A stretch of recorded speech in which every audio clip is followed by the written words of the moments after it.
तो आज डिस्कस करते हैं yearly question of ICT information and communication technology. ठीक है, तो सबसे पहले क्वेश्चन 1 है, बातचीत चैटिंग के लिए कौन सा इंस्टेंट मैसेंजर प्रयुक्त होता है? तो जनरली ये इंस्टेंट मैसेंजर मतलब डायरेक्ट जो इंफॉर्मेशन दे, डायरेक्ट जो कम्युनिकेशन कर सके तुरंत 1 मिनट में, जैसे आपने यहाँ किया तुरंत पहुंच जाए। तो यहाँ पर अगर हम देखें तो 4 ऑप्शन हमारे सामने है और चारों अलग-अलग तरीके के ऑप्शन हैं। सबसे पहले हम मैक देखें तो मैक जो है वो एक एड्रेस होता है जो कि एक हार्डवेयर एड्रेस होता है। तो हार्डवेयर एड्रेस से कोई रिलेशन ही नहीं है और ये चैटिंग के लिए कोई मतलब नहीं है। बी है माइक्रोसॉफ्ट ऑफिस, तो माइक्रोसॉफ्ट ऑफिस एक एप्लीकेशन है, वो यहाँ पर ये भी नहीं होगा। अब सी है गूगल टॉक और डी है अल्टा विस्टा। तो दोनों चीजों को समझिए, गूगल टॉक तो इसका आंसर है और अल्टा विस्टा क्या है ये भी बताता हूँ, लेकिन सबसे पहले गूगल टॉक पे चर्चा कर लेता हूँ। जनरली आज तो हम वीडियो व्हाट्सएप के थ्रू वीडियो कॉन्फ्रेंसिंग कर लेते हैं, डायरेक्ट इंटरेक्ट कर लेते हैं। ठीक है, आज का टाइम बहुत बदल चुका है, वीडियो कॉन्फ्रेंसिंग व्हाट्सएप है, जूम है, तमाम मीडियम में डायरेक्ट इंटरेक्ट करने का। लेकिन अब से अगर हम 10 साल पहले चले जाएं, ज़्यादा नहीं, सिर्फ 10 से 12 साल पहले जाएँ, तो उस समय जब हमारे पास 4G एप्लीकेशन बहुत नहीं था, 2010 में जब 4G एप्लीकेशन आया, 3G आया, तो फिर उससे पहले हमारे पास नेट के थ्रू कम्युनिकेशन का जो मीडियम हुआ करता था, वो ज़्यादा से ज़्यादा ऑडियो होता था। वीडियो बहुत वीक हुआ करता था, स्ट्रेंथफुल नहीं रहता था, तो ऑडियो हम इंटरेक्शन करते थे। तो जो हमारा ऑडियो इंटरेक्शन होता था, वो सिर्फ और सिर्फ एक तरह से देखा जाए फ़ोन पे ज़्यादा हम करते थे। लेकिन इंटरनेट के माध्यम से एक आविष्कार गूगल टॉक का था, जिसमें हम वीडियो अगर लिंक करते हैं तो चलिए, वीडियो अगर नेटवर्क ठीक है तो ठीक है, नहीं तो सिर्फ ऑडियो से करें तो हम उसको घंटों बैठकर बात कर सकते थे। अब वो दौर था जब बीएसएनएल से सिम सरकारी सिम हुआ करता था, एमटीएनएल और बीएसएनएल के कनेक्शन हुआ करते थे, बहुत महंगे हुआ करते थे, यानी चार्जेस हुआ करते थे। यानी 1 घंटा अगर आपने कम्युनिकेशन किया तो फ़ोन से 60 रुपए लग जाना है। और अगर कहीं आपने ट्रंक कॉल बुक किया, क्योंकि पहले अगर बॉम्बे भी बात करना है तो ट्रंक कॉल बुक करना होता था, उसका बड़ा महँगा एप्लीकेशन होता था। पता चलता था कि 10 मिनट का 50-60 रुपए हो जाता था। तो बहुत ज़्यादा महँगा था कम्युनिकेशन। लोग बस हेलो, हाय, बाय इतनी बात कम्युनिकेशन हुआ करता था। तो उस दौर में गूगल टॉक एक बड़ा आविष्कार था, जिसमें हम इंटरनेट के माध्यम से कम्युनिकेट करते थे। तो उसमें बस एक सिस्टम होने की ज़रूरत होती थी अगले साइड में, क्योंकि उस समय एंड्रॉइड मोबाइल तो थे नहीं, हमारे पास सिंपली सिस्टम हुआ करता था। तो एक सिस्टम एक एंड से एक व्यक्ति बैठे और एक सिस्टम इस एंड से बैठे और 2 लोग कम्युनिकेट करते थे। ऑडियो से बहुत बेटर था, वीडियो थोड़ा-सा रुक के चलता था, लेकिन ऑडियो बहुत बेटर कम्युनिकेशन हुआ करता था। तो ऑडियो कम्युनिकेशन की वजह से आसानी से बात हो जाता था और ये चीप पड़ता था, क्योंकि 1 घंटे का इंटरनेट का चार्ज 25 से 30 रुपए हुआ करता था। जनरली हम लोग अपने दौर में याद करें तो सिफी-आईफी वगैरह में हम लोग कार्ड बनवाते थे, तो जैसे हम 200 रुपए का कार्ड बनवाते थे तो वो 30 रुपए के आसपास पड़ता था, और नहीं तो 35 रुपए का पड़ता था। तो 25 से 30-35 रुपए के रेंज इन कंपैरेटिवली फ़ोन से बात करने में 60 रुपए, और 1 घंटा अगर बात करते हो, यहाँ 1 घंटा बात करते तो 30 रुपए चार्ज पड़ता था, 25 रुपए चार्ज पड़ता था। कॉम्पिटिशन के दौर में ये और सस्ता होता चला गया। तो इंटरनेट पे ये चीप हुआ करता था, गूगल टॉक का बहुत ज़्यादा प्रयोग किया था। इंस्टेंट मैसेज यानी तुरंत इन्फॉर्मेशन, तुरंत कम्युनिकेशन, डायरेक्ट ऑडियो कम्युनिकेशन हुआ करता था। ठीक है, अब यहाँ पर सी ही इसका आंसर है इंस्टेंट मैसेज के लिए। अल्टा विस्टा क्या है? तो अल्टा विस्टा जनरली एक प्रकार का सर्च इंजन है। जैसे आज हम गूगल पे सर्च करते हैं, जैसे ही अभी कोई चीज़ सर्च करना होता है तो आप गूगल पे तुरंत सर्च कर देते हो। थोड़ा-सा पहले जाएँ तो याहू का प्रयोग बहुत होता था। लेकिन अल्टा विस्टा सबसे पहले आया वो सर्च इंजन था। इस दौर में देखा जाए तो सर्च इंजन था अल्टा विस्टा, और अल्टा विस्टा का प्रयोग बहुत ज़्यादा हुआ करता था। लेकिन जब याहू आ गया, जब गूगल आ गया, तो अल्टा विस्टा कहीं पुराने दिन की बात हो गई और अल्टा विस्टा को लोग भूल गए। अल्टा विस्टा धीरे-धीरे, मैंने नोट्स में भी दिया है, पढ़ लीजिएगा। अल्टा विस्टा धीरे-धीरे क्या है कि बिक गया, यानी उसे याहू ने खरीद लिया। पहले याहू ने इसे इसी के नाम से प्रयोग करना शुरू किया, आगे चल के इसको याहू ने अपने ही साइट पर, अपने ही पोर्टल पे मर्ज कर दिया, और फिर उसके बाद अगर आज आप अल्टा विस्टा खोलते तो याहू खुलता है। तो ये सर्च इंजन है। तो जहाँ पे हम चारों ऑप्शन को देखो तो मैक क्या है? एक एड्रेस है जो हार्डवेयर एड्रेस होता है। माइक्रोसॉफ्ट ऑफिस एक एप्लीकेशन है, सॉफ्टवेयर एप्लीकेशन से इसका रिलेशन नहीं है। अल्टा विस्टा जो है वो जनरली एक सर्च इंजन हुआ करता है। तो तीनों ऑप्शन नहीं होगा, इसका आंसर सी होगा गूगल डॉक। ठीक है, ये तो क्वेश्चन नंबर 1 का आंसर सी। अब चलते हैं क्वेश्चन नंबर 2 पर। क्वेश्चन नंबर 2 है, निम्नलिखित में से कौन सी 1 अरब अक्षरों का प्रतिनिधित्व करती है? तो मैंने नोट्स में दिखाया है और ये गीगाबाइट इसका आंसर होगा। ठीक है, 1 गीगाबाइट जो है वो 1 अरब अक्षरों का प्रतिनिधित्व करता है। तो यहाँ पे जो सही आंसर है 1 गीगाबाइट है। तो इसका आंसर हो गया 2। आइए क्वेश्चन नंबर 3 पे चलते हैं। निम्नलिखित में कौन सी दशमलव संख्या 25 का दोहरा समानार्थी है, बाइनरी इक्विवेलेंट है? सबसे ज्यादा इंपॉर्टेंट क्वेश्चन, बाइनरी से कैलकुलेशन डेसिमल या डेसिमल से बाइनरी का जरूर आना है, एक क्वेश्चन इस पर आना है। तो मैं आपको बाइनरी कैलकुलेशन यहाँ पर बोर्ड पे समझाने जा रहा हूँ, देखिए इसको कैसे करते हैं।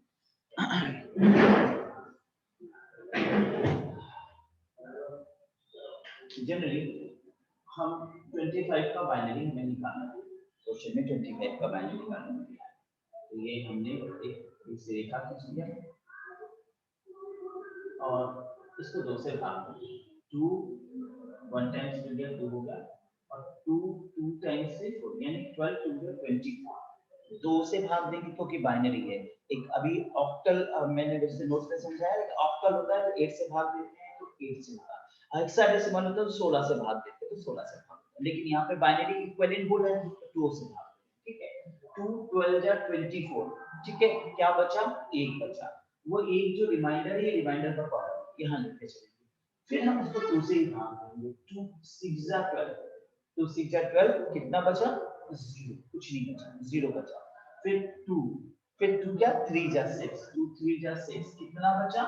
0, ठीक है ना। फिर यहाँ 2 से भाग देंगे जब तक संख्या 1 ना आ जाए। तो 2 1 जा 2, कितना बचा? 1। अब यहाँ पे देखिए 1 1 0 0 1, ये आपको पता होगा बाइनरी 1 और 0 में कैलकुलेशन होता है। तो 1 1 0 0 1, इसका बाइनरी इक्विवेलेंट क्या हो गया? 1 1 0 0 1। अब इसे हम ऐसे दर्शा सकते हैं बेस ऑफ बाइनरी, ठीक है। तो यहाँ पर देखें तो 1 1 0 0 1, तो यहाँ पर ऑप्शन जो है वो सुधार करना होगा। यहाँ पर 1 1 0 0 1 गलत ऑप्शन हो गया है, बी पे सुधार कर लीजिएगा, ठीक है। 1 1 0 0 1 कर लीजिएगा, ऑप्शंस में गलत हो गया है, मिस प्रिंटिंग।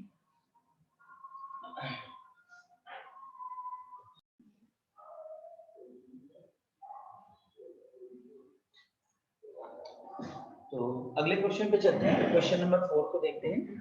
निम्नलिखित में से कौन सी निर्गम युक्ति नहीं है? Which one is not an output device? निर्गम युक्ति नहीं है। तो आपको पता है आउटपुट इनपुट डिवाइसेस, यहाँ पर बहुत सिंपल सा क्वेश्चन है। तो स्पीकर आउटपुट है, मॉनिटर आउटपुट है, प्रिंटर आउटपुट है, कीबोर्ड इनपुट है। तो नहीं है, आंसर सी हो जाएगा, ठीक है। क्वेश्चन नंबर 5 है, नेटवर्क के आर पार ट्रांसमिशन CTRL के लिए आंकड़ों को कोडबद्ध करना या गढ़बद्ध करना क्या कहलाता है, ठीक है। तो अब आप क्वेश्चन देखिए कितना मजाकिया बनाया हुआ है, आंसर रखा हुआ है और क्वेश्चन में भी वही आंसर रखा है। कह रहा कोडिंग इज व्हाट, तो कोडिंग इज व्हाट, कोडिंग। तो आंसर यहाँ पे कोई टिपिकल नहीं है, बी ही इसका आंसर है, कोडिंग करण या कोडिंग। तो इसका आंसर बी होगा, ठीक है। इसके बाद आते हैं क्वेश्चन नंबर 6, CSS का संपूर्ण रूप है। CSS क्या होता है? तो CSS that is cascading style sheet. पहली बात ये होता क्या है? तो इसमें क्या होता है, जनरली हम जब कोई पिक्चर को बनाते हैं तो पिक्चर बनाने के लिए हम कोरल ड्रॉ का प्रयोग करते हैं। एज यूजुअली अगर आपको कोई प्रिंटेड मटेरियल छपवाना है मार्केट से, तो आप जाते हो तो जो प्रिंटर पर्सन होता है, जो टाइपिंग होता है, वो कोरल ड्रॉ में फॉर्मेट बनाता है, ठीक है। लेकिन अगर इंटरनेट पे जो वेब पेज बनता है, जैसे आपने राष्ट्रचंद ओपन यूनिवर्सिटी खोला तो सुंदर सा वेब पेज है, अगर आपने हमारे अनुसंधान अकेडमी से वेब पेज खोला तो अनुसंधान अकेडमी वेब पेज है। तो ये जो वेब पेज होता है, तो ये वेब पेज जो है देखो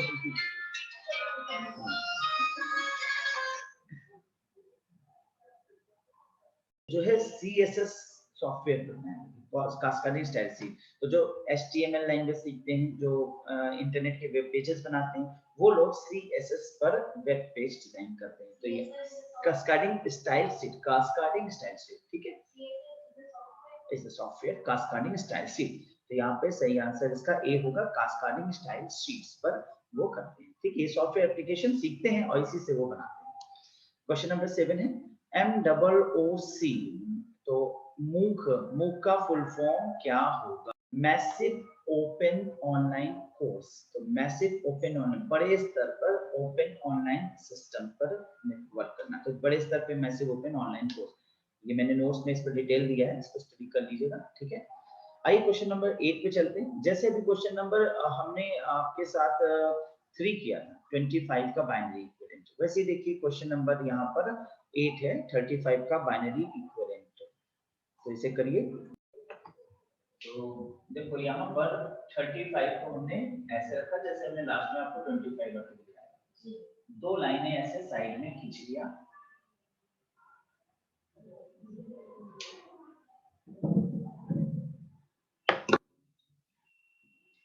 उसके बाद 2 से ही भाग देना है, ये ध्यान रखना है, हमेशा 2 से भाग देना है, सीधा सीधा करना है। 2 1 टाइम्स में गया 3 हो गया, बचा 8 यानी 15, तो 2 7 जा 14, ठीक है। अब डायरेक्ट देखिए 2 17 टाइम्स के 34 हो गया, बचा क्या 8, यहाँ जो बचा ये रिमाइंडर फॉर्म में यहाँ रख दिया 8।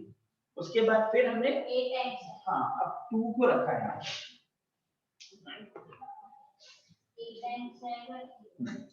2 8 टाइम्स में गया 16, बचा क्या 8 यहाँ रख दिया, ठीक है। और 2 अब उसी तरीके से 2 4 टाइम्स में बचा क्या 0, 2 3 टाइम 2 2 जा 4 बचा क्या 0, और 2 1 टाइम्स बचा क्या 0, ये हो गया। इधर से काउंटिंग शुरू करेंगे, यानी 1 ट्रिपल 0 और डबल 1, तो आपका बाइनरी बेस यहाँ 2 लगाकर ऐसे बाइनरी, ठीक है। तो क्वेश्चन आपका जो है बाइनरी बेस, ये ध्यान रखिएगा। इसमें जो क्वेश्चन आपका बेस का मतलब समझिएगा, ऐसे भी क्वेश्चन आते हैं 35 के decimal base is equals to binary what, ठीक है। ये बाइनरी 2 मतलब बाइनरी, सीधे सीधे टेक्निकल वर्ड है, 35 डेसिमल का बाइनरी क्या, तो ये आंसर हो गया। तो चलिए एक एग्जांपल के रूप में 53 को सॉल्व करते हैं। बाइनरी 2 टाइम्स में गया 2 2 जा 4 और एक बचा नहीं दे रहा, 2 6 जा 26 बाद में गया तो 52 होता है, बचता क्या है 8। 2 13 टाइम्स में जाता है, बचता है 0। 2 6 टाइम्स जाता है 12 होता है, बचता है 1। 2 3 टाइम्स में जाता है 6 होता है, बचता है 0। 2 1 टाइम्स में जाता है और बचता है 1। तो हमारा जो यहाँ पे बाइनरी इक्विवेलेंट बनता है वो 1 1 0 1 0 1, और ये हमारा बाइनरी में ऐसे, तो 53 का हमने निकाला बाइनरी। तो नेक्स्ट क्वेश्चन पे चलते हैं, और नेक्स्ट क्वेश्चन है GIF JPG BMP PNG का प्रयोग फाइल्स के विस्तार के रूप में किया जाता है जो भंडारण करती है। तो आपको पता होगा JPG फॉर्मेट इमेज के लिए होता है, तो सीधी आंसर इसमें इमेज डाटा के लिए होता है, ठीक है। और मैंने वैसे आपको नोट्स में वीडियो का फॉर्मेट, ऑडियो का फॉर्मेट सब दिया है, नोट्स आप देख लीजिएगा। क्वेश्चन नंबर 10 पे आते हैं, ए से एफ तक के प्रतीकों को निम्नलिखित में से किसमें प्रयोग किया जाता है। तो देखिए सबसे पहली बात, बाइनरी जो है वो डिजिट्स जो है 1 और 0 और 1 में है, ये 2 डिजिट पे होता है, बाइनरी हमेशा 2 डिजिट पे होता है। इसके बाद ऑक्टल की अगर हम बात करें, ऑक्टल, ठीक है, तो ऑक्टल जो है वो 8 पे होता है, उसका बेस हमेशा 8 होगा, बाइनरी का बेस 8 होगा। 8 का मतलब कौन-कौन सी संख्याएं होंगी, तो यहाँ पे 0 से शुरू होगा, 0 1 2 3 4 5 6 एंड 7, तो ये 7 तक जाएगा। और हमेशा ये ध्यान रखना है, आप गलती यहाँ क्या करेंगे, 8 आएगा तो आप सोचोगे ऑक्टल की संख्या, 8 नहीं होता, 8 संख्याएं होती हैं, ठीक है। देखिए 0 से लेंगे तो 7 तक 8 संख्याएं होती है, लेकिन 8 नहीं होता, ये होता है ऑक्टल का। इसी तरह से हेक्साडेसिमल, हेक्साडेसिमल की जब हम बात करेंगे तो ये 16 के बेस पे वर्क करता है। अब इसमें कौन-कौन सी संख्याएं होंगी, ध्यान से देखना, वही 0 से होगा, 0 1 2 3 4 5 6 7, उसके बाद 8, अब 8 क्या है, हेक्साडेसिमल है, ध्यान रखिएगा, 8 9 10, ठीक है, 8 9 10, सॉरी 10 नहीं होता, 8 9 9 के बाद 10 नहीं होगा क्योंकि वरना 0 हो जाएगा, ठीक है। 10 ना होकर के फिर अब जो है 10 की जगह a होगा, फिर 11 यानी बी, फिर सी यानी 12। ध्यान से समझते हैं कि ये 11 है, ये 10 है, ये 11 है, ये 12 है, ठीक है। उसके बाद डी 13 है और ई 14 है और एफ 15 है, लेकिन जी नहीं होगा। एफ के बाद जी नहीं होगा। 16 कैरेक्टर्स हैं जीरो को मिला करके, और इस हिसाब से A B C D E F ये किसके अंतर्गत पुट अप किया जाता है? हेक्साडेसिमल। ये क्वेश्चन है, जरा जरा सा कॉन्सेप्ट है, अगर एक बार को क्लियर है तो कोई टेंशन है ही नहीं किसी बात का। तो यहाँ पर जो क्वेश्चन का आंसर है वो सी होगा, षड दशमलव अंक प्रणाली हेक्साडेसिमल नंबर सिस्टम। चलिए अगले क्वेश्चन चलते हैं। प्रथम वेब ब्राउजर है, first web browser. Web browser यानी ब्राउजर का मतलब होता है खोजने वाला, तो वेब पर यानी इंटरनेट पर खोजने के लिए, तो पहला वेब ब्राउजर जो था वो क्या है? इसका आंसर है वर्ल्ड वाइड वेब। अब इस पर जान लीजिए। 1990 में Tim Berners Lee, Tim TIM, Tim Berners BERNERS Berners Lee द्वारा फर्स्ट वेब सर्वर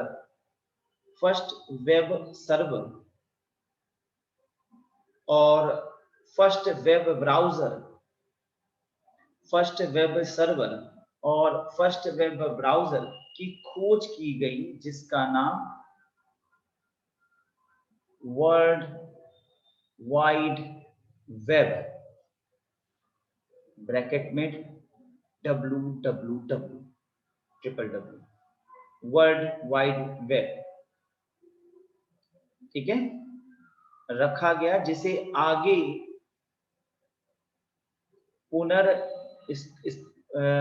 जिसे आगे नेक्सस के नाम से कहा जाने लगा। Nexus, NEXUX, nexus, NEXUS, nexus.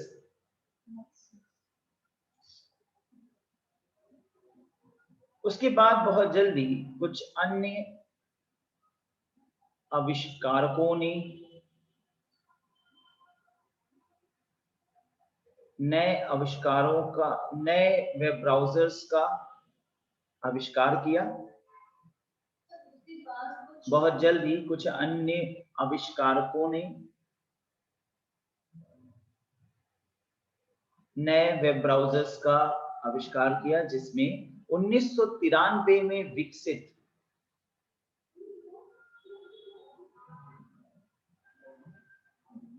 Mosaic, MO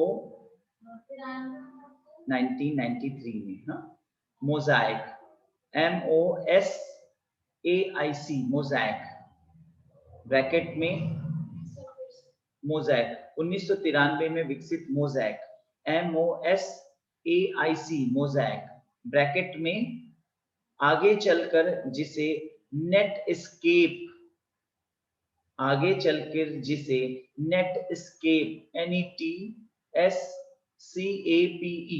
Netscape नाम दिया गया, ब्रैकेट क्लोज कर लीजिए, जिसका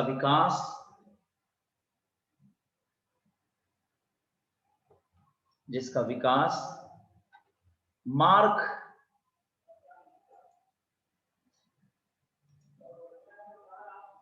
मैं स्पेलिंग लिख दे रहा हूं, मार्क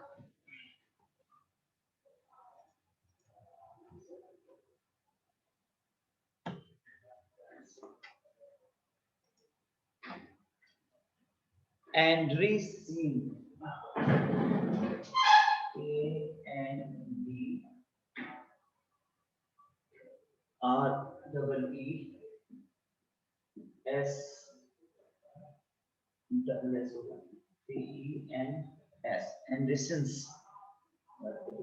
एंडरसन, ठीक है, जिसका विकास मार्क एंडरसन द्वारा किया गया।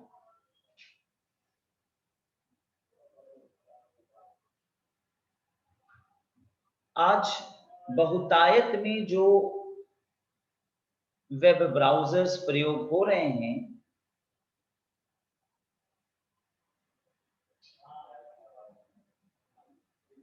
nowadays the major web browser that has been used are प्रयोग हो रहे हैं वो हैं क्रोम, सफारी,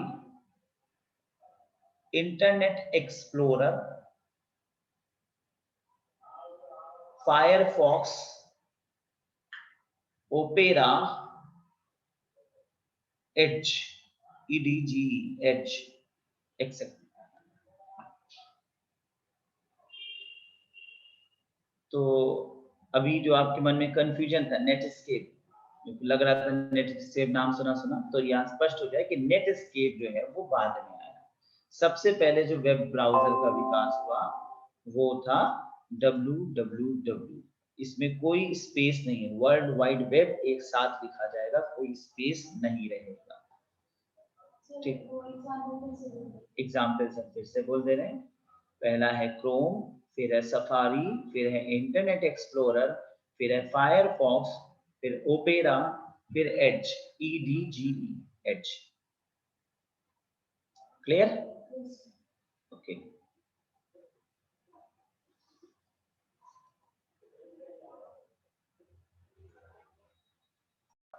क्वेश्चन नंबर, तो इसका आंसर क्लियर है, इसका आंसर सी है, वर्ल्ड वाइड वेब 11 का। क्वेश्चन नंबर 12 पे चलते हैं। जब कंप्यूटर बूटिंग कर रहा हो तो मेमोरी में BIOS किसके द्वारा लोड किया जा रहा होता है? तो देखिए सबसे पहली बात तो रैम क्या होता है, रैंडम एक्सेस मेमोरी। ठीक है, ये फुल फॉर्म के रूप में तो पता है, परंतु ये मेमोरी का एक पार्ट है जिसे हम एक वोलेटाइल मेमोरी कहते हैं। अब इसमें परिवर्तनशील होता है, यानी जो भी सूचना हम किसी भी बाहरी सोर्स से, ठीक है, लेते हैं, जैसे हार्ड डिस्क से हमने कोई मैटर लिया, तो कंप्यूटर की मेन मेमोरी यानी कि कहा जाए मदरबोर्ड में जाने से पहले वो रैम में आ जाएगा और रैम के बाद मदरबोर्ड में काम करेगा। तो ये बूटिंग के पर्पस पे नहीं, क्योंकि जैसे सिस्टम बंद करेंगे इसमें जो चीजें वो वोलेटाइल यानी हट जाएंगी, ठीक है, परिवर्तनशील हो जाएगा। इसके बाद रोम क्या है? रोम है रीड ओनली मेमोरी। ये कंप्यूटर के मदरबोर्ड में लगा एक चिप होता है जिसमें कंप्यूटर को ऑन और ऑफ करने के लिए, इनपुट और आउटपुट करने के लिए कमांड छिपे होते हैं। यानी एक सॉफ्टवेयर होता है जिससे कंप्यूटर खुलेगा तो बंद होगा, कैसे होगा, क्योंकि अगर कंप्यूटर एक बार बंद हो जाए और रैम में कोई कमांड होगा तो वो उड़ जाएगा।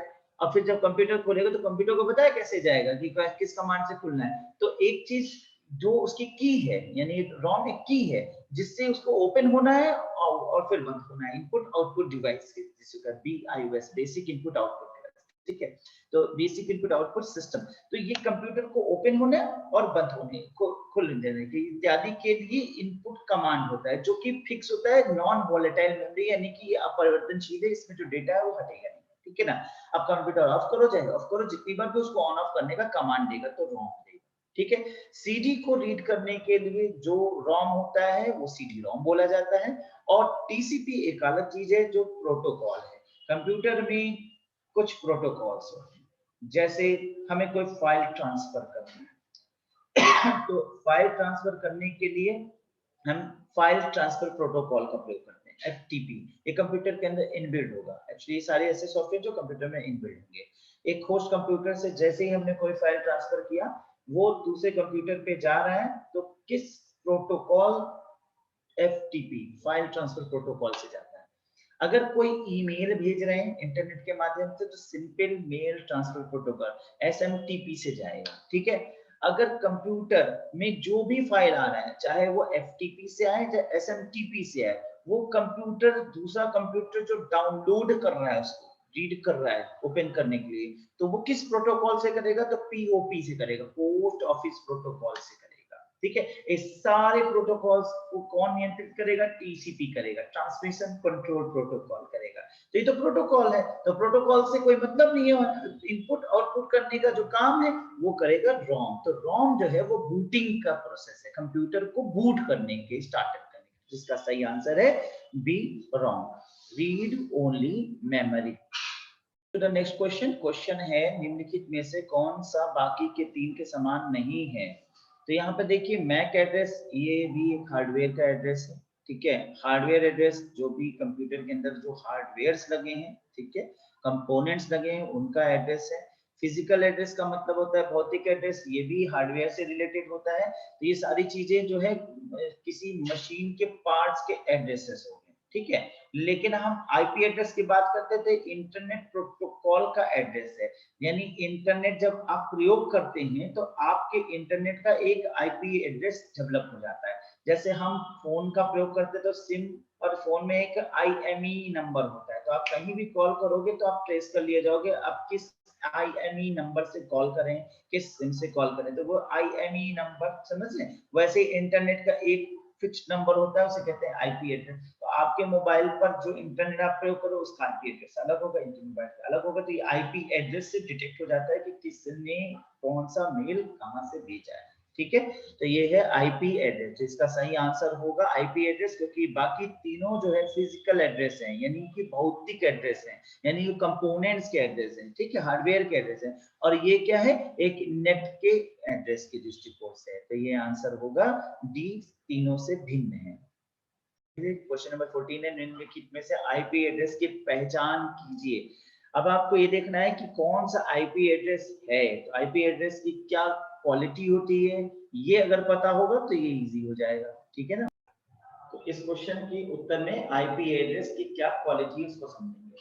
तो आईपी एड्रेस, पहली बात तो आईपी एड्रेस में 4 सेक्शन होंगे। आईपी एड्रेस में 4 सेक्शन होंगे। पहला पॉइंट क्या है, 4 सेक्शंस में डिवीजन होगा। तो अब यहाँ पे देखिए आपके जो चारों ऑप्शन है उनमें सभी में 4 सेक्शंस हैं। तो ये 4 सेक्शंस में डिवीजन है, ये बात सही है। कोई अगर 3 सेक्शन में होता तो वैसे ही गलत हो जाता, ठीक है। दूसरा जो आईपी एड्रेस की विशेषता है वो है कि आप कोई भी आईपी एड्रेस को डॉट से ही बांटेंगे, यानी डॉट डिवीजन से होगा। डिवीजन जो है वो डॉट से होगा, डिवीजन डॉट से। तो यहाँ पे डॉट देखने वाली बात है कि कौन कौन सा डॉट से डिवीजन हो रहा है, ठीक है। तो डॉट से डिवीजन हो रहा है, तो अब यहाँ पे देखें तो ए ऑप्शन में 300.250.17.3 लिखा है। तो यहाँ पर एक पहला वाला ठीक है, ठीक है, इसमें हो सकता है आंसर। बी है 302.215 at the rate of, at the rate तो गलत हो गया, एट द रेट वाला बात नहीं होगा। सी है 202.50.20.148, ये डॉट पे है, भी ठीक होगा। अब जब हम डी पे चले तो 202 डैश, तो डैश है तो गलत हो गया। तो यहाँ पे बी और डी गलत है, बी और डी गलत है। अब ए और सी में सही होगा। अब तीसरा जो मेन है वो जान लीजिए कि क्या विभेद करता है। तीसरा है कि कोई भी कैरेक्टर 256 की 256 से नीचे होगा, यानी 255 के ऊपर नहीं होगा। ये ध्यान रखिएगा, 255 से कम या बराबर होगा, ठीक है। 255 क्यों रखा जाता है, क्योंकि 256 के नीचे होगा, क्योंकि 2 द पावर 7 से ज्यादा बाइनरी का पावर नहीं हो सकता। तो 2 द पावर 7 बाइनरी अगर हम जाएंगे तो 256 मिलता है, इसीलिए 256 के नीचे के कैरेक्टर होगा। तो यहाँ पे 255 से कम या उसके बराबर। तो 255 के हिसाब से अगर हम देखें तो आप ए में देखिए 300 चला गया है, 300 डॉट, तो ए गलत हो गया 300 डॉट के हिसाब से। और अगर आप देखें तो सी है 202.50.20.148, तो इसका सही आंसर क्या हो जाता है, सी। तो सी इसका सही आंसर है, ठीक है। एक बार और पुनः आईपी एड्रेस बता देते हैं। आईपी एड्रेस में ये 3 बातों को ध्यान देना है। पहला, आईपी एड्रेस कोई भी होगा 4 सेक्शन से डिवाइड होंगे, तो ये पहली पहचान है। दूसरा, आईपी एड्रेस में जो भी डिवीजन होगा वो डॉट से किया जाएगा। और तीसरा, आईपी एड्रेस जो है वो 255 से कम या इक्वल के, 255 से कम या इक्वल के होंगे, या 256 के नीचे होंगे, ठीक है, ये ध्यान रखिएगा, या 256 के नीचे होंगे, लेस देन। हाँ, लेस देन, क्योंकि मैं दो भाषा में इसलिए लिख दे रहा हूं क्योंकि ऐसे भी क्वेश्चन पूछ सकता है, लेस देन और इक्वल्स टू तो 255, ठीक है, बट लेस देन 256 का मतलब 256 नहीं, ये ध्यान देने की बात है। तो यहाँ पर ये आईपी एड्रेस की 3 विशेषताएं मैंने आपको क्लियर कर दी।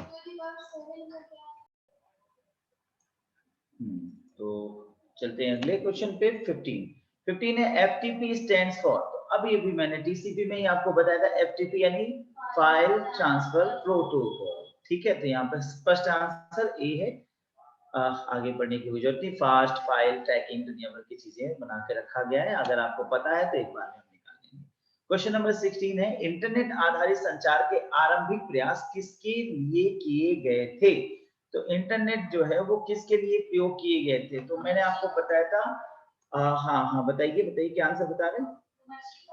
कॉमर्शियल कम्युनिकेशन नहीं, आपको नहीं पता, मैंने पढ़ाया था नेट में। इंटरनेट का जो विकास हुआ था वो 1960 के दशक के आसपास, जब सेकेंड वर्ल्ड वार, ठीक है, काफी बढ़ गया था। सेकेंड वर्ल्ड वार यानी कोल्ड युद्ध, सॉरी सेकेंड वर्ल्ड वार के बाद कोल्ड युद्ध, द्वितीय विश्व युद्ध के बाद जब शीत युद्ध काफी बढ़ गया था।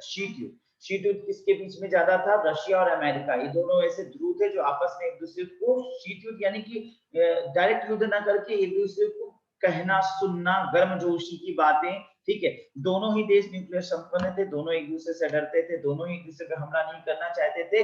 इसलिए अपनी अपनी सुरक्षा दृष्टिकोण से एक नेटवर्क का विकास अमेरिका ने किया था। उसने क्या किया था, अपनी पूरी बाउंड्री को एक कमांड कंट्रोल सिस्टम, जैसे सिस्टम था कंप्यूटर था, तो कंप्यूटर पे पहले तो वायरलेस, बाद में पहले वायर फिर बाद में वायरलेस कर दिया था। तो इस प्रकार से उसने एक नेटवर्क विकास किया जिससे कि अपनी पूरी जो हमारी मिलिट्री एरिया है उसको कंट्रोल किया जा सके। एक सूचना यहाँ भेजे तुरंत ही अपने छोर तक पहुंच जाए। तो इसलिए जो नेटवर्क का विकास हुआ वो इंटरनेट के रूप में विकास हुआ मिलिट्री में, लेकिन उस समय उसका नाम इंटरनेट नहीं था, उसका नाम था आरपानेट। आरपानेट का फुल फॉर्म होता है advance research project network, advance research project network, ARPANET, ठीक है। बाद में 1960 के दशक के बाद जब ये देखा गया कि भाई अब युद्ध बुद्ध खत्म हो चुका है, ना लड़ना इनको ना लड़ना उनको, दोनों को समझ में आ चुका था, तो फिर अमेरिका ने इसे वैश्विक रूप से विकसित कर दिया। 1980 के दशक के आते तक में it becomes ARPANET becomes converted to international network and that is a short form of internet, full form of internet, that is international network। Internet का जो है फुल फॉर्म क्या है, इंटरनेशनल नेटवर्क, और फिर ये इंटरनेशनल नेटवर्क के रूप में बदल गया। क्लियर, ये था इंटरनेशनल नेटवर्क। तो यहाँ पर देखें तो मिलिट्री पर्पस के लिए सब प्रयोग किया गया था, इसमें आंसर होगा बी, मिलिट्री पर्पस के लिए प्रयोग किया। क्वेश्चन पे चलते हैं। क्वेश्चन नंबर 17, संस्थानों के अंतर्गत आंतरिक संचार किसके द्वारा किया जाता है। यहाँ पर फुल फॉर्म है वो पता तो फिर हो जाए बात, ठीक है। तो पहला है लोकल एरिया नेटवर्क, लैन। तो हाँ, तो local area network full form में पहले का है लोकल एरिया, दूसरे का वाइड एरिया नेटवर्क, यानी व्यापक पैमाने पर, बड़े स्तर पर फैलाना जब, ठीक है। और संस्थान के अंतर्गत तो संस्थान छोटा होता है, ठीक है। एक जैसे हम छोटे से मान लीजिए अनुसंधान अकेडमी और बड़े बड़े संस्थानों को लेने, यूनिवर्सिटी लेने, तो यूनिवर्सिटी के अंतर्गत, ठीक है, लोकल एरिया नेटवर्क विकसित किया जाएगा। तो लोकल एरिया नेटवर्क का फायदा क्या होता है, नेटवर्क फास्ट होगा, क्योंकि इंटरनेट क्या इंटरनेशनल नेटवर्क है, एक wide area network, very ultra wide area network है। पता चल रहा है कि यहाँ से वहां तक 72,000 किलोमीटर सफर तय करता है। मैंने आपको बताया था 36,000 किलोमीटर ऊपर जाता है सैटेलाइट्स पे, और फिर 36,000 किलोमीटर नीचे सिग्नल आ रहे हैं, तो 72,000 किलोमीटर सफर कर रहा है, तय कर रहा है, तो काफी दूरी नेटवर्क से होगा। लेकिन अगर यही चीज यहाँ से इस कमरे से उस कमरे तक का नेटवर्क होगा तो फिर एक तार से जुड़ जाएगा, और वायरलेस भी अगर जोड़ेंगे तो बड़ी तेज नेटवर्क हो जाएगा। तो कुछ जो इंस्टीट्यूशंस होते हैं वो local area network fast work के लिए, तो जैसे बड़े बड़े इंस्टीट्यूशंस है आईबीएम वगैरह है, तो वो अपने यहाँ लोकल एरिया नेटवर्क विकसित करते हैं। इसका एक फायदा क्या है कि उनका नेटवर्क से कोई कुछ ट्रेस करके बाहर नहीं ले जाएगा, इनकी इंफॉर्मेशन उनकी तक सीमित रहेगा। नहीं तो इंटरनेट में भी क्या हो रहा है, बीच में सैटेलाइट है, कई टावर्स है, कई जगह है, तो कभी कभी होता है जैसे फोन से आप बात करते हो तो किसी और से मिल जा रहा है, ऐसे नेटवर्क भी कहीं ना कहीं कोई हैक कर सकता है, सूचनाएं ले सकता है। तो बड़ी बड़ी इंस्टीट्यूशंस क्या करती हैं, वो अपने यहाँ लोकल एरिया नेटवर्क का विकास करते हैं, जिससे कि फास्ट होगा डिलीवरी, ठीक है, और दूसरा फायदा क्या है, सेफेस्ट होगा। तो लोकल एरिया नेटवर्क का डेवलपमेंट किया जाता है। क्लियर, ठीक है। और यहाँ पर सीधा चलते हैं क्वेश्चन नंबर 18 पर। वर्चुअल रियलिटी उपलब्ध कराती है, ईबीपी का फुल फॉर्म है वो इलेक्ट्रॉनिक बुलेटिन बोर्ड, और एमएमएस क्या, मल्टीमीडिया सर्विसेज। अब आगे आते हैं क्वेश्चन नंबर 18, वर्चुअल रियलिटी उपलब्ध कराती है। तो वर्चुअल रियलिटी क्या है।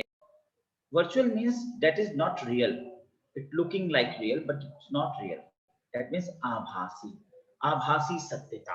आभासी सत्यता जैसे अभी आप मेरे सामने बैठो, ये सत्यता है, रियलिटी है, बट लैपटॉप पर या मोबाइल पे जो लोग बैठे हैं वो लग तो सामने ही हैं, ठीक है, ऐसा लग रहा है कि एकदम बगल में बैठे हुए हैं, वीडियो कॉन्फ्रेंसिंग पे हमारे साथ है, but in reality they are not in close with, there is so much social distance between us. तो यहाँ पर that is said to be reality but not originality, that is said to be virtual reality, आभासी सत्यता। अब आभासी सत्यता में बिल्कुल सही है, आभासी सत्यता में क्या होता है कि हमें लगता है कि वो मेरे साथ है, सहभाग कर रहे हैं, दैट इज पार्टिसिपेटरी ऑब्जर्वेशन। ये सी आंसर होगा इसका।